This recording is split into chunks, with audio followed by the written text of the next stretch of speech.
A4C all for Christ. కుటుంబాల సంపూర్ణ రక్షణ కొరకు ప్రార్థన.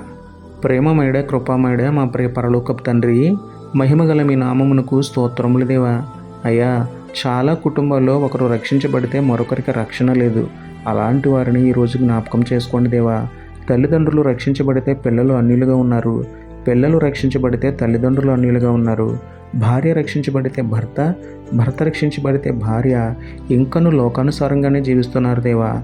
రక్షించబడిన వారి పవిత్ర ప్రవర్తనను బట్టి రక్షణ లేని వారు సైతం రాబట్టబడే అద్భుత కార్యాన్ని మా కుటుంబాల్లో జరిగించమని వేడుకుంటూ, మా కుటుంబ సభ్యులందరితో సూటిగా మాట్లాడి వారి మనస్సును మార్చి రక్షణ భాగ్యం ఇవ్వమని బ్రతిమలాడుకుంటూ, లోకరక్షకుడైన మీకే స్తుతులు చెల్లించుకుంటూ, నమ్ముట నీ వలననైతే నమ్మువానికి సమస్తమును సాధ్యమే అన్న విశ్వాసంతో యేసయ్య పరిశుద్ధ నామములో ప్రార్థించి పొందుకున్నాము పరమ తండ్రి.